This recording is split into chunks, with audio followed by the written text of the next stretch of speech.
Sudah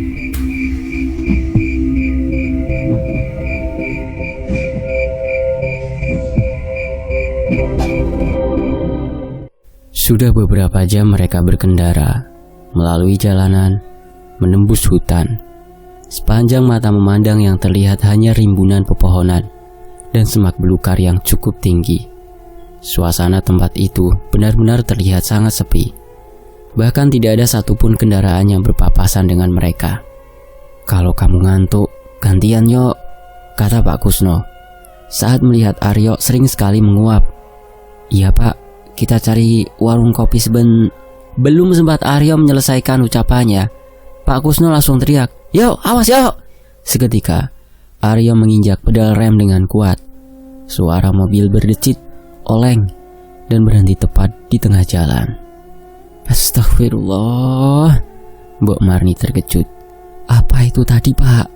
tanya Aryo yang tak kalah terkejut. "Pinggirkan mobilnya," jawab Pak Kusno tegas. Aryo mengangguk dengan tangan gemetar. Dia segera meminggirkan mobil ke bahu jalan. Jantungnya masih berdebar keras. Tidak menyangka ia melihat sesuatu yang aneh di pagi hari seperti ini. Jelas tadi dia melihat ada sesosok makhluk yang berdiri di tengah jalan. Badannya sedikit bungkuk dengan kulit berwarna kehijauan. "Kalian tidak apa-apa?" tanya Pak Kusno memastikan kondisi Mbok Marni dan Aryo. Keduanya mengangguk. Aryo terlihat jauh lebih pucat dari sebelumnya. Dia tahu pasti pemuda itu juga melihat sosok Sengkolo yang berdiri tepat di tengah jalan. "Kita istirahat sebentar," kata Pak Kusno mengeluarkan rokok dan menyulutnya satu batang. "Tadi itu apa Pak?" tanya Aryo lagi penasaran. "Sosok yang membuatku babak belur seperti ini," kata Pak Kusno datar. Aryo menelan ludah. Meskipun hidup dengan kidayat, baru kali ini dia melihat sosok demit di depan mata dengan jelas. Apalagi di pagi buta seperti ini. Pak Kusno menoleh ke Aryo. Dia melihat kekhawatiran terpetah jelas di wajah pemuda itu. "Setelah ini, aku saja yang nyetir. Kamu istirahat di belakang. Setelah sampai batas kota, kita gantian," kata Pak Kusno. Aryo tidak sanggup menolak. Masih teringat sosok yang baru saja ia lihat. Apalagi ia memang kelelahan setelah semalaman mencari mobil untuk bisa membawa mereka pergi ke tempat cucu Pak Kusno berada. Mereka melanjutkan perjalanan. Kali ini, Aryo duduk di jok tengah agar bisa beristirahat. Sementara Mbok Marni duduk di sebelah Pak Kusno. "Pak," kata Mbok Marni membuka percakapan. "Kenapa Bu?" jawab Pak Kusno tanpa menoleh. Mbok Marni sedikit ragu dengan apa yang ingin ia sampaikan. Dia takut jika suaminya mengetahui apa yang sudah terjadi di rumah Sukmaji. Dia akan bertindak bodoh. "Bu?" tanya Pak Kusno saat mendapati Mbok Marni justru terdiam. Terlihat Mbok Marni menghela nafas sebelum berujar, "Sebenarnya ada yang belum kusampaikan padamu." "Soal apa?" tanya Pak Kusno masih fokus melihat jalanan. "Alasan kenapa aku menyusulmu. Sebenarnya saat aku masih di rumah, banyak kejadian yang terjadi. Salah satunya Ahmad yang tiba-tiba saja bisa berjalan, dan dia melukai Hamdan hingga sekarat," kata Mbok Marni memberanikan diri. "Cit!" Seketika Pak Kusno menginjak pedal rem. Aryo yang di belakang sedang tertidur otomatis terbangun. Tubuhnya terbentur jok yang ada di depannya. "Astagfirullah," Mbok Marni kaget. Segera Pak Kusno meminggirkan lagi mobil yang dikendarainya. Aryo yang tidak mendengar percakapan awal mereka hanya mengerang kesakitan. Ia mengira bahwa ada sosok lain yang menghalangi jalan mereka. "Maksudnya, bagaimana Ahmad bisa melukai Hamdan?" tanya Pak Kusno kebingungan. "Hamdan memang bodoh. Dia terlalu ikut campur urusan Sukmaji. Aku mendengar dari Dinda, ternyata mereka berdua yang membuat Ratmi lepas dari ikatan yang sudah dibuat," kata Mbok Marni. "Ya, aku tahu itu. Ratmi yang memberitahu saat aku mau pergi ke Lembah Pati," tambah Pak Kusno saat melihat raut wajah Mbok Marni kebingungan. "Iya, waktu itu kami sudah melarangnya untuk keluar kamar di malam hari. Tapi entah apa yang terjadi, saat aku terbangun, Dinda sudah tidak ada di sampingku. Mulanya aku pikir sedang ke kamar mandi. Namun ternyata saat aku cek, kamar mandi kosong. Lantas aku memberanikan diri keluar untuk mencarinya. Jelas Mbok Marni. Sesaat Mbok Marni terdiam, mengambil nafas dalam-dalam. Terus, desak Pak Kusno. Waktu aku keluar kamar, aku tahu ada yang tidak beres. Rumah sudah berantakan, barang berserakan di lantai. Selain itu, banyak darah bercacaran di lantai. Akhirnya aku melihat satu tubuh tergolek lemah di lantai, yaitu Hamdan. Jelas Mbok Marni. Klik. Aryo menelan ludahnya. Bagaimana bisa ada sosok demit yang melakukan semua itu? Selama ini dia selalu meyakini bahwa demit tidak akan pernah bisa membunuh manusia. Tetapi saat mendengar penuturan Mbok Marni, seketika keyakinannya memudar.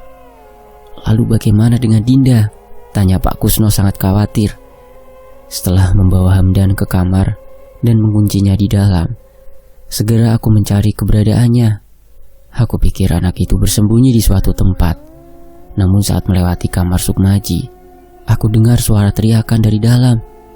Itu adalah suara Dinda.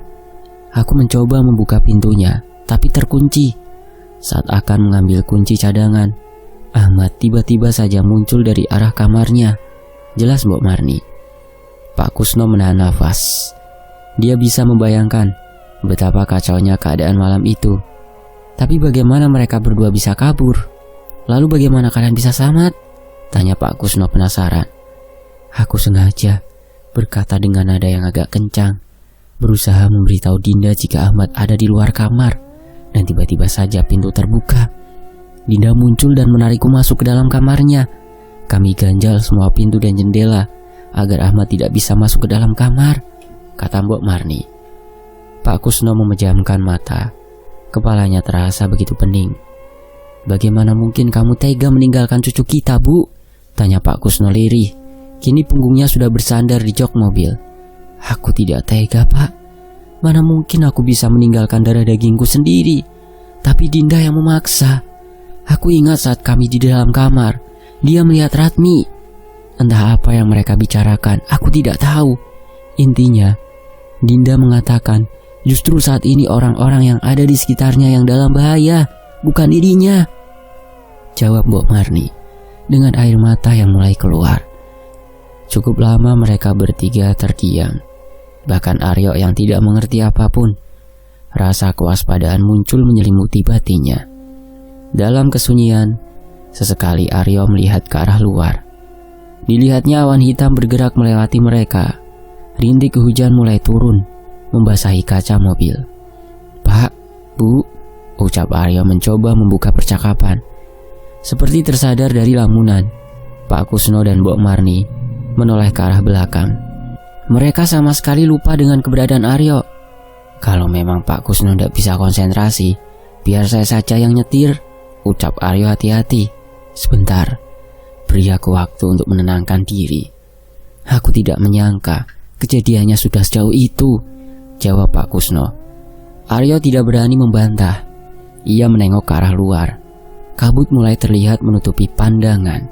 Hujan mengguyur deras. Suasana di pemberhentian mereka benar-benar sepi. Di sela lamunannya, tiba-tiba ada pergerakan di jok mobil depan. Seketika Aryo memalingkan pandangannya. Kenapa, Pak? Tanya Mbok Marni saat mendapati Pak Kusno memajukan badannya dan mengelap kaca mobil. Pak Kusno tak mengindahkan. Dia menyipitkan matanya. Tidak mungkin, pasti itu hanya halusinasinya. Sukri, ucap Pak Kusno lirih. Tepat beberapa meter di depannya, dia melihat bocah dengan pakaian kumal itu berdiri menatapnya. Sukri? Tanya Mbok Marni. Kita harus cepat, Bu. Perasaanku tidak enak. Aryo, pakai sabuk pengamanmu, ucap Pak Kusno. Mendengar itu, Aryo kebingungan. Siapa Sukri? Namun dia tak kunjung punya keberanian untuk bertanya kepada dua orang yang ada di depannya. Buru-buru Aryo mengencangkan sabuk pengamannya. Pak Kusno mulai menghidupkan mesin mobil dan melajukan mobilnya. Tepat saat melewati sosok Sukri, dia melihat bocah laki-laki itu tengah menatap ke arahnya dan menggelengkan kepala. Perasaan Pak Kusno semakin tidak karuan. Terakhir kali dia bertemu dengan dedemit bocah itu, menandakan jika ada bahaya di depannya. Dengan kecepatan penuh, mobil itu melaju menembus jalanan berkabut yang basah karena hujan. Mbok Marni dan Aryo hanya bisa melafalkan zikir selama perjalanan. Tak menyangka jika laki-laki tua itu bisa mengemudi dengan hebat. "Pak, saya belum nikah, Pak," ucap Aryo merepet. "Kamu tenang saja. Nanti saya carikan jodoh setelah semua ini selesai," jawab Pak Kusno santai. Aryo kembali menelan ludahnya. Sungguh, jika tahu akan seperti ini, lebih baik dia berada di rumah bersama Kidayat. "Pak, pelan-pelan. Astagfirullah," kata Mbok Marni saat Pak Kusno menambah kecepatan. "Ingat Pak, kita mau menyelamatkan cucu kita. Jangan sampai kita yang akhirnya masuk rumah sakit," lanjut Mbok Marni ketakutan. Mendengar ucapan istrinya, Pak Kusno berniat mengurangi kecepatan. Namun belum sempat laki-laki itu melakukannya, tiba-tiba ada sosok yang berlari kencang di depannya. Pak Kusno yang kaget seketika menginjak rem dalam-dalam, membuat mobil yang mereka tumpangi hilang kendali. Buar, briak! Terdengar suara benturan yang cukup keras. Mobil yang berisikan Pak Kusno, Mbok Marni dan Aryo menghantam pepohonan di pinggir jalan. Sesaat setelahnya, Pak Kusno masih bisa melihat sosok yang berdiri di tengah jalan. "Ratmi," kata Pak Kusno terbata. Kemudian semuanya menjadi gelap. Sementara itu, di kediaman Sukmaji, setelah Dinda memecahkan cermin, dia terduduk di lantai, meletakkan kepala di antara dada dan lututnya. Tangisnya pecah tanpa suara. Ahmad mendekati anak sematawayangnya itu. Hatinya benar-benar hancur. "Duk," ucapnya pelan sambil membelai lembut punggung Dinda. "Ayah obati luka kamu dulu ya," ucapnya kemudian beranjak. Dinda tidak menggubris. Sesaat dia memandang Ahmad dan kembali membenamkan kepalanya. Tubuhnya benar-benar terasa lemas. Dia tidak punya tenaga untuk berkata apapun. Terdengar derap langkah kaki mendekat.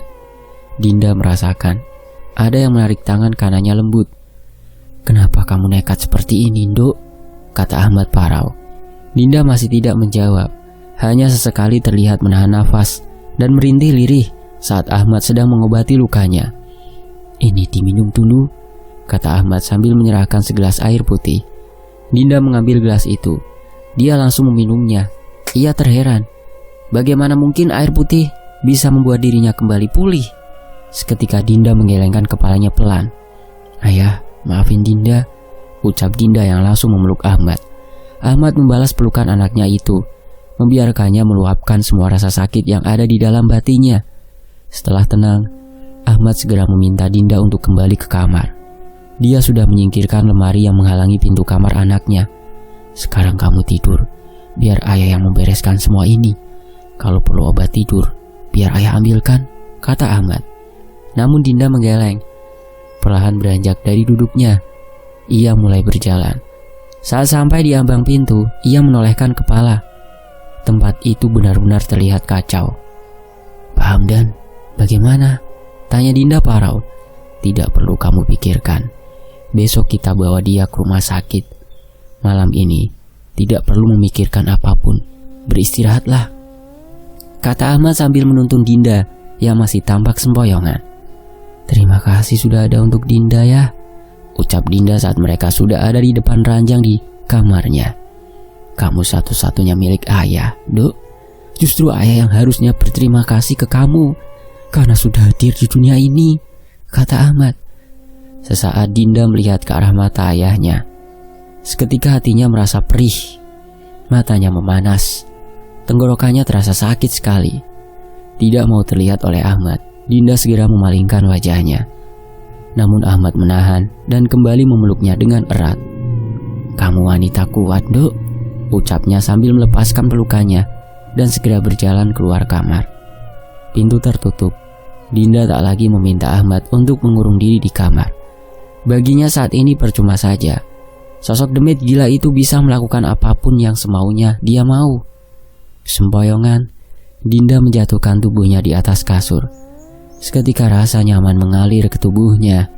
Matanya sungguh berat. Tanpa menunggu lama, dia langsung terlelap dalam mimpi. Di sisi lain, "Duk, bangun!" terdengar suara Mbok Marni membangunkan Dinda. Dinda menggeliat. "Kenapa, Mbok?" tanya Dinda parau sambil mengerjapkan matanya. "Kok kenapa?" buruan bangun, sudah ditunggu itu, kata Mbok Marni. Dinda yang masih belum sadar sepenuhnya kembali menggeliat meregangkan otot-ototnya yang kaku.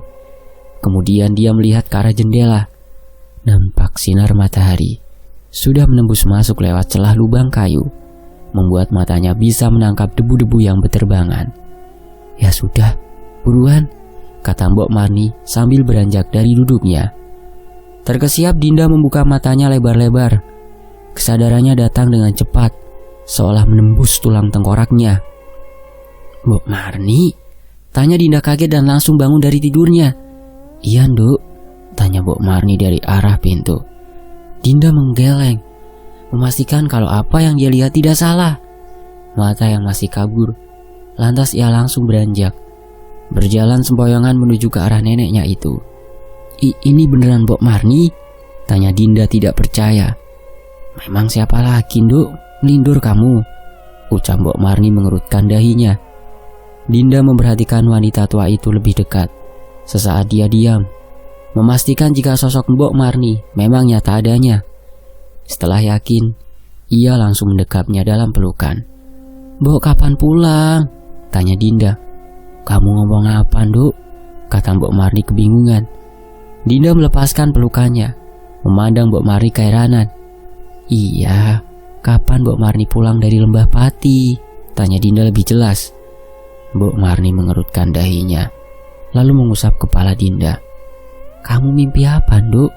Dari kemarin si Mbok tidak pergi kemana-mana. Sudah sana mandi, itu ditunggu, kata Mbok Marni yang langsung keluar ruangan. Dinda bingung dengan jawaban Mbok Marni. Meskipun merasa ada yang aneh, namun dia mencoba untuk mengabaikan itu semua. Lantas dia segera berjalan ke arah kamar mandi. Hingga saat melewati meja rias, tubuhnya terhenti.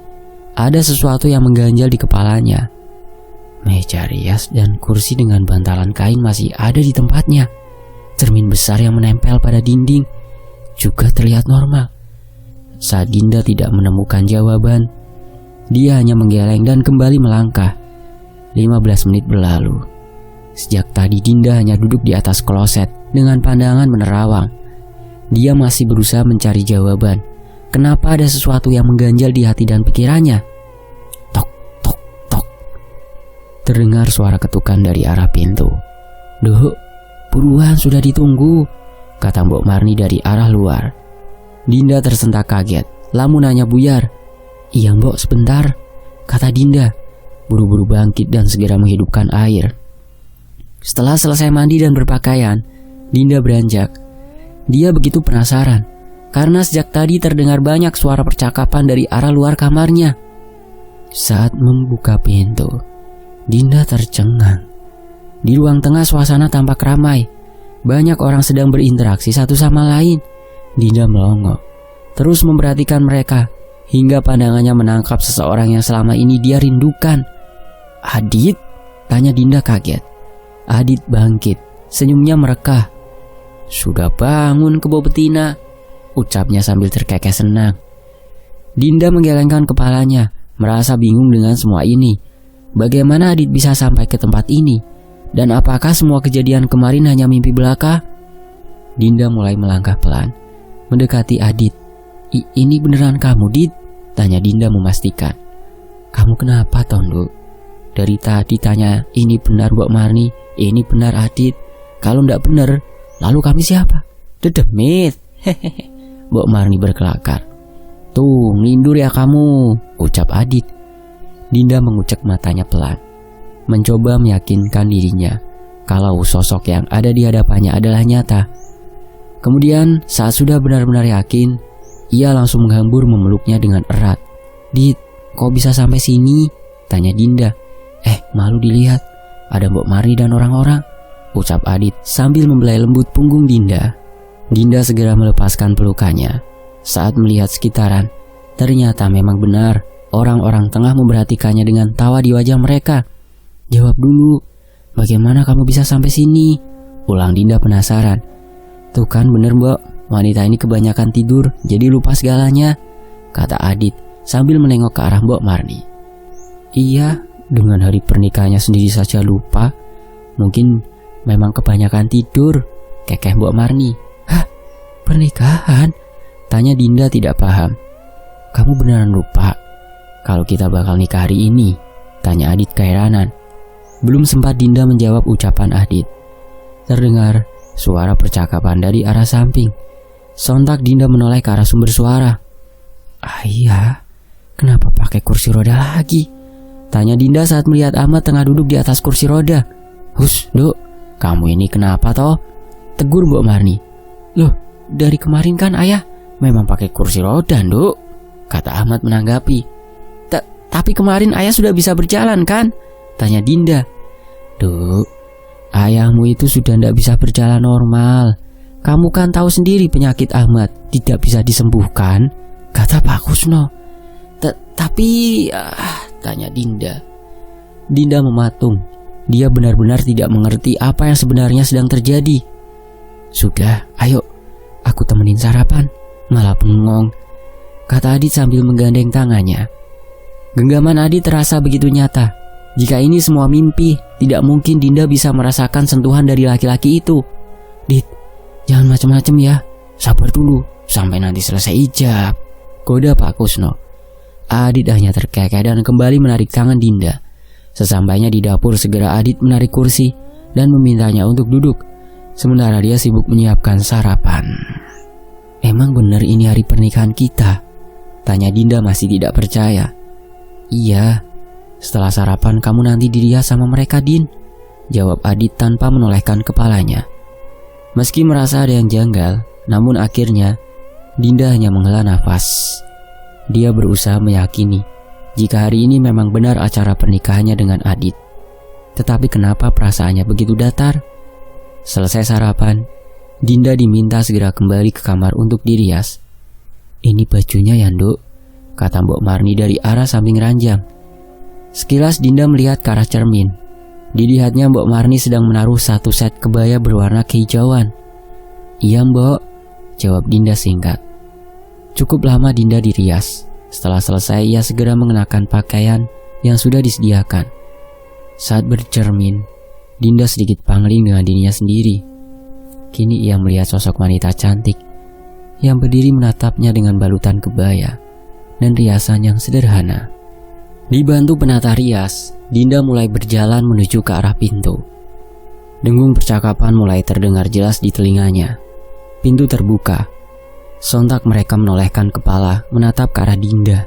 Semua terdiam, terpesona melihat kecantikan Dinda, hingga satu orang laki-laki berdiri. Adit dengan balutan baju beskap senada dengan yang Dinda kenakan, tersenyum lebar ke arahnya. Dinda dituntun melangkah maju. Diminta untuk duduk di bangku yang sudah disediakan. Di sampingnya Adit tersenyum senang. Namun entah kenapa senyuman itu lebih seperti sebuah seringai mengerikan. Adit mulai berjabat tangan dengan Ahmad saat akan mengucapkan janji suci. Seketika terdengar jelas suara seorang laki-laki dengan nada tegas di telinga Dinda. Duh, ucap suara laki-laki itu. Dinda sedikit tersentak. Ia mengenali suara itu. Cepat dia menolehkan kepalanya ke kanan dan kiri mencari keberadaan sosok Sukmaji. Namun bukannya menemukan Sukmaji. Justru dia mendapati orang-orang sedang menatapnya dengan pandangan kosong. Wajah mereka begitu pucat, seperti tubuh yang sudah meninggal selama beberapa jam. Dinda yang panik lantas berpaling ke arah Adit. Kini laki-laki itu juga sedang menatapnya. Matanya melotot dengan seringai mengerikan. Kaget, Dinda langsung saja berdiri dengan cepat, membuat kursi yang ia duduki jatuh ke belakang. Din, kenapa berdiri? Tanya Adit dengan nada datar. Dinda menggeleng. Dia mundur perlahan. Benar dugaannya, ada yang tidak beres dengan semua ini. Dok, kenapa malah berdiri? Sini Dok, duduk lagi, kata Ahmad. Dinda terus mundur. Kepalanya menggeleng dengan kuat. Beberapa kali menepukkan tangannya ke pipi, berharap jika ini mimpi, maka dia akan segera terbangun. Kemudian Dinda tersentak. Lirih terdengar suara yang ia takuti. Pelan dia mendengar suara wayangan dari arah yang tidak jauh dari tempatnya berdiri. Kini semua orang benar-benar sedang menatapnya. Adit terlihat bangkit dari kursinya. Senyumnya masih menyeringai mengerikan. Din, Duduk sendiri atau harus kupaksa? Kata Adit datar. Dinda yang ketakutan hanya bisa menggerakkan tubuhnya ke belakang hingga punggungnya menyentuh dinding. Suara wayangan semakin terdengar jelas. Selain itu, aroma yang selama ini menghantuinya mulai tercium. Aroma bunga mawar menyeruak pekat dari tubuh Adit. Tubuh Dinda merosot ke lantai. Telapak tangannya menutupi wajah. Namun ia masih bisa mendengar suara langkah kaki yang mendekatinya. Dinda tersentak. Ada yang menyentuh jemarinya, berusaha untuk menarik tangannya dari wajahnya. Entah karena kekuatan sosok itu atau Dinda yang terlalu lemah sehingga dengan mudah dia bisa melepaskan tangannya. Mata Dinda masih terpejam rapat. Dia tidak mau melihat apa yang ada di depannya. Rasa trauma saat melihat jasad Ahmad benar-benar menguasai pikirannya. "Melek, buka mata," ucap suara parau. Seketika Dinda membuka mata. Dia tidak bisa menolak. Ada dorongan, entah dari mana yang membuatnya menuruti perkataan Adit. "Dino iki, aku karo kowe bakal dadi siji salawase, Nduk," kata Adit yang badannya tiba-tiba saja mengejang seperti orang sakit ayan. Dengan lambat, sosok Adit berubah. Kulitnya mengelupas. Sisik-sisik berwarna hijau muncul menggantikannya. Rambutnya rontok, menyisakan beberapa helai. Bibirnya berubah menjadi segaris lurus saja. Dinda menjerit tertahan. Dengan jarak sedekat ini, sosok Sengkolo kembali menampakkan wajahnya yang mengerikan. "Din," terdengar suara dari arah samping. Dinda tak mau menoleh. Dia tahu itu suara ayahnya. Jauh lebih baik menatap sosok Sengkolo yang mengerikan ketimbang melihat jasad Ahmad yang digantung lagi. "Duk," terdengar suara Mbok Marni dan Pak Kusno. Namun kali ini berasal dari sisi lainnya. Dinda memaksakan matanya untuk terpejam. Dia benar-benar tidak mau melihat lagi orang-orang yang dicintainya meninggal dengan cara mengenaskan. Suara-suara itu terus bermunculan, berdengung saling bersahutan di kepalanya. Tak tahan, akhirnya Dinda membuka mata dan menoleh ke arah kanan.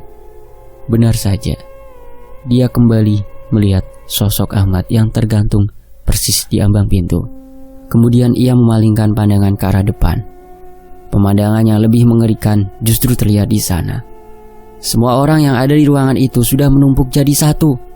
Tubuh mereka bertumpuk di tengah ruangan dengan kepala yang menghilang entah kemana. Ruang tengah kediaman Sukmaji berubah. Semula penuh dengan seru dan tawa bahagia pernikahan. Kini terasa seperti sudah tempat pembantaian yang mengerikan. "Din, tolong," terdengar suara lirih. Dinda menjerit kencang. Dia melihat kepala Mbok Marni menggelinding pelan menyentuh ujung kakinya dan menangis saat menatapnya. "Dadi bojoku utawa wong-wong iku bakal mati," ancam Sengkolo sambil membelai pipi Dinda dan menjilatnya. Ia menghindar dan menjerit sekeras-kerasnya. Dinda terbangun. Sontak dia segera duduk bersandar di ranjang tidurnya. Nafasnya memburu, jantungnya berdebar kencang. "Astagfirullah," gumam Dinda sambil mengusap wajahnya yang penuh dengan peluh. Terlebih pada pipinya, Dinda menggosok-gosok bagian itu berulang-ulang. Rasa jijik memenuhi batinnya. Namun bayangan kengerian yang ia lihat jauh menguasai hati dan pikirannya. "Apa memang harus begini?" kata Dinda. Dia benar-benar lelah dengan semua ini. Jika memang Sengkolo menginginkan dirinya, kenapa dia harus mengganggu dan menyiksa mentalnya seperti ini? "Kenapa kau tidak segera membunuhku saja?" bentak Dinda keras. Terdengar tawa seram di sudut kamar. Dinda menoleh. Sosok Ratmi berdiri di ujung ruangan, dan kali ini dia terlihat sedang berbahagia. "Apalagi yang harus kulakukan?" tanya Dinda pasrah. "Kusno ora bakal tekan neng panggonan iki pas malam Selasa Kliwon. Nyawamu kang dadi taruhane," kata Ratmi masih terkikik. Dinda merasa ada yang aneh. Ada yang berbeda dengan sosok demit wanita ini. Aku sudah memecahkan cermin seperti yang kamu suruh. Jika itu tak ada gunanya, aku sudah pasrah, kata Dinda tersenyum kecut. Dia benar-benar muak dengan semua kejadian yang menimpanya. Akankah lebih baik jika dia menyerahkan diri saja kepada sosok Sengkolo?